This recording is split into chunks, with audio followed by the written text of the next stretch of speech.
दोस्तों, भारत और चीन के बीच लद्दाख से लेकर अरुणाचल प्रदेश तक तनाव जारी है। दोनों देशों की सेनाएं कुछ ही मीटर की दूरी पर आमने सामने खड़ी है। वहीं उत्तराखंड और अरुणाचल प्रदेश में तो चीन घुसपैठ भी कर चुका है और भारत और चीन के कमांडरों के बीच मीटिंग भी विफल रही है, जहां चीन सीधे सीधे भारत को युद्ध की धमकी दे रहा है। ऐसे में एक सबसे बड़ा सवाल उठता है कि अगर युद्ध हुआ तो क्या वाकई रूस भारत की मदद करेगा। दोस्तों, यह सवाल इसलिए हमेशा उठता रहता है क्योंकि 1962 के युद्ध में रूस दोनों देशों में से किसी भी देश के साथ नहीं खड़ा हुआ था।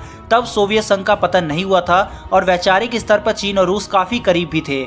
आज इतने वर्षों बाद जब एक बार फिर से चीन और भारत के बीच तनाव काफी ज्यादा बढ़ गया है और यह कभी भी युद्ध की शक्ल ले सकता है, और जहां सोवियत संघ अब कई हिस्सों में बढ़ चुका है, तब भी उसके लिए किसी एक के साथ खड़ा रहना आसान बिल्कुल भी नहीं होगा। लेकिन दोस्तों, आज के समय में रूस ने इशारों ही इशारों में साफ कर दिया कि वो किसके साथ खड़ा रहेगा। दरअसल दोस्तों, 1962 के युद्ध को रूस ने भाई और दोस्त के बीच की लड़ाई कहा था, जब उस समय रूस ने चीन को भाई और भारत को दोस्त कहा था। ऐसे में रूस के लिए भाई या दोस्त का पक्ष लेना कतई आसान नहीं रहा और रूस 1962 में तटस्थ रहा। 1962 के युद्ध को हुए करीब 60 साल होने वाले हैं। आज एक बार फिर से जब लद्दाख से लेकर अरुणाचल प्रदेश की सीमा तक चीन और भारत आमने सामने हैं, तो क्या 59 साल बाद रूस का वही रुख रहेगा। दोस्तों, मैं आपको यहाँ पर बता दूं कि पिछले कुछ सालों में चीन और रूस बेहद ही नजदीक आए हैं। दोनों देश एक दूसरे को सपोर्ट भी करते हैं। वहीं रूस साउथ चीन सागर में चीन के खिलाफ कुछ नहीं बोलता, तो वहीं चीन यूक्रेन सीरिया जैसी जगह पर रूस के हस्तक्षेप पर कुछ नहीं कहता। पिछले साल रूस और चीन के बीच व्यापार $100 बिलियन तक जा पहुंचा था। वहीं यह दोनों ही देश 2024 तक इसको दोगुना यानी $200 बिलियन तक पहुंचाना चाहते हैं। वहीं अगर हम बात करें डिफेंस डील की, तो रूस से चीन को भारी संख्या में सैन्य हथियार मिल रहे हैं। पहले रूस चीन को सैन्य साजो सामान देने से में परहेज करता था, लेकिन अब वो चीन को उच्च स्तरीय हथियार भी मुहैया करा रहा है। यही नहीं, रूस चीन को सैन्य तकनीक तक उपलब्ध करा रहा है।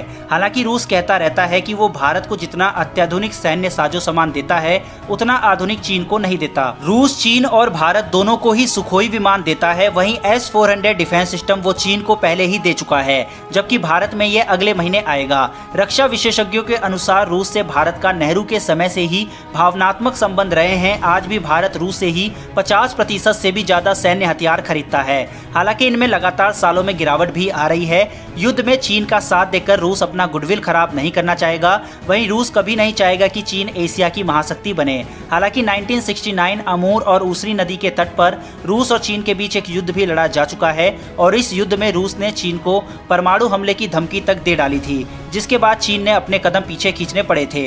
दूसरी ओर यूएन के सुरक्षा परिषद में आज भी रूस भारत का खुलकर समर्थन करता है। इन सब बातों को ध्यान में रखकर चीन और रूस की तुलना में भारत और रूस की मित्रता का पलड़ा ज्यादा भारी दिखाई देता है। दोस्तों, यह इस वीडियो का लास्ट 1 मिनट है और यह बेहद ही इम्पोर्टेंट पार्ट है, जिसमें हम बात करेंगे कि आखिर क्यों भारत और रूस की दोस्ती में लगातार खटास हाल के सालों में पड़ी है। दोस्तों, मैंने कल की वीडियो में आपसे एक प्रश्न किया था, जिसमें मैंने पूछा था कि आपके हिसाब से रूस, इजराइल और फ्रांस में से आप किसको भारत का सबसे अच्छा दोस्त मानते हैं। दोस्तों, 80% से ज्यादा लोगों ने इजराइल को बताया था, 15% से ज्यादा लोगों ने फ्रांस को बताया था और ज्यादातर लोगों ने रूस को नंबर 3 पर रखा था। लेकिन दोस्तों, अगर मेरे से पूछा जाए तो भारत का सबसे अच्छा दोस्त और कोई नहीं बल्कि रूस है। क्योंकि दोस्तों, फायदा तो हर मुल्क अपना देखेगा, लेकिन रूस आज से नहीं बल्कि सदियों से भारत की मदद करता रहा है। चाहे भारत के खातिर पूरी दुनिया से लड़कर अपनी सबमरीन तक को भेज देना और युद्ध में ऐन मौके पर भारत को हथियारों की सप्लाई करना हो। दोस्तों, हम भारतीय हैं, इसलिए शायद एहसानों को जल्दी भूल जाते हैं। लेकिन दोस्तों, अगर भारत की सबसे तेज और सटीक कोई मिसाइल है तो वो रूस के साथ बनाई गई ब्रह्मोस है। भारत के पास सबसे अच्छा अगर कोई डिफेंस सिस्टम होने वाला है तो वो रूस का ही S-400 होगा। एक दशक से भारत का सबसे अच्छा एयरक्राफ्ट कोई था तो वो रूस का ही सुखोई था। भारत ने रूस से ही न्यूक्लियर सबमरीन भी लीज पर ले रखी है, तो आखिर कैसे रूस भारत का सबसे अच्छा मित्र नहीं है। लेकिन दोस्तों, अगर आज रूस भारत से दूर जा रहा है तो इसका कारण है कि भारत अमेरिका के नजदीक जा रहा है और रूस अमेरिका का सबसे बड़ा दुश्मन है। और अमेरिका वो देश है जो भारत को अपनी सुरक्षा के लिए S-400 लेने पर सैंक्शन लगाने की धमकी दे चुका है। आज हमारे पास राफेल फ्रांस से आ गया तो हमारे लिए फ्रांस सबसे अच्छा हो गया। इजराइल से ड्रोन आ आ गए तो इजराइल अच्छा हो गया। लेकिन दोस्तों यह वर्ल्ड पॉलिटिक्स है। जब अपने देश में पॉलिटिकल पार्टी किसी की सगी नहीं हो सकती तो वर्ल्ड पॉलिटिक्स में कोई किसी का सगा कैसे हो सकता है।